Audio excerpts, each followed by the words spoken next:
प्यार से कहिए धन्यंकार जी। आज का टॉपिक है stop comparing yourself to other.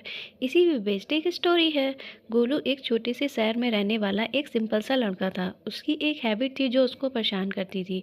वह हमेशा दूसरों से अपना कंपेयर करता था, चाहे वह स्कूल का रिजल्ट हो या दोस्तों की सफलता या परिवार में किसी का योगदान। गोलू हमेशा खुद को दूसरों से कंपेयर करने में उलझा रहता था। गोलू का मानना था कि वह जब ही सफल हो सकता है जब वह किसी और की तरह बने। उसकी क्लास में एक स्टूडेंट था राहुल, जो हमेशा क्लास में टॉप करता था। वह सोचता था कि राहुल इतना स्मार्ट है, मैं नहीं। यही सोच उसको अंदर से कमज़ोर और निराश करती थी। गोलू के घर में भी कुछ ऐसा ही माहौल था। गोलू की बहन ने काफ़ी अच्छे नंबर से इंजीनियरिंग किया था। उसके पेरेंट्स गोलू का कंपैरिजन उसकी बहन से करते रहते थे कि तुम्हारी बहन कर सकती है तो तुम क्यों नहीं कर सकते। ये वर्ड उसके कानों में हमेशा गूंजते रहते थे। उसको हमेशा लगता था कि वो दूसरों से कमज़ोर है। एक दिन वह अपनी दादी के घर गया और वहाँ उसने अपनी दादी से बात जानी, जिससे उससे पूरा जीवन बदल गया।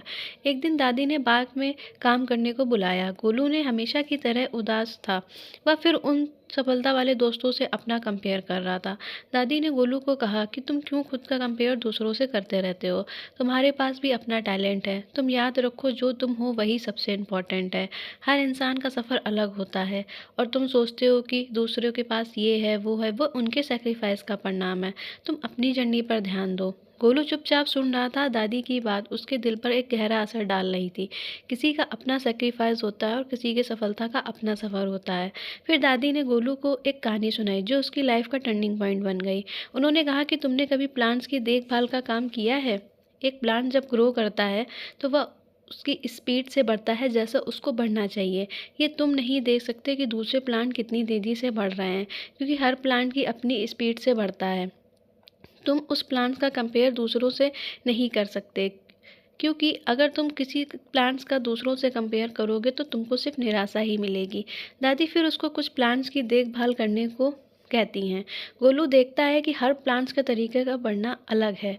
कुछ जल्दी बढ़ रहे थे तो कुछ धीमे बढ़ रहे थे, मगर सबके एक ताकत थी, अपनी स्पीड और अपना डायरेक्शन। गोलू को धीरे धीरे ये रियलाइज़ हो रहा था कि उसके जीवन में ठीक उसी तरह है। उसने दूसरों से कंपेयर करना छोड़ दिया, खुद पर ध्यान देना स्टार्ट किया। अब वह जानता था कि उसका सफ़र दूसरों से अलग है और यही उसको दूसरों से अलग बना रहा था। गोलू ने दादी से सीखा कि दूसरों से अपना कंपेयर करना वेस्ट ऑफ टाइम है। उसने अपना गोल पर ध्यान देना स्टार्ट किया। धीरे धीरे उसकी अपनी ताकत को पहचानना स्टार्ट किया। स्टार्टिंग में ये हैबिट बहुत टफ थी, क्योंकि गोलू के अंदर कुछ पुराने विचार थे।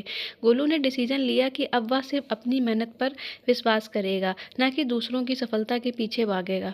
गोलू ने टाइम के साथ देखा कि वो अब धीरे धीरे सफल हो रहा है। गोलू ने ये समझा कि सफलता का मतलब सिर्फ ये नहीं है कि दूसरों से आगे निकलना, खुद को बेहतर बनाना है।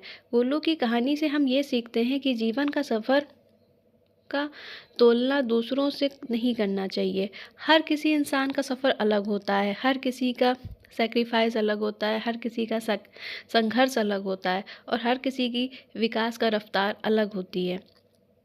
अपने अंदर की खासियत को पहचानिए और अपनी ताकत को पहचानिए और उसी पर ध्यान दीजिए।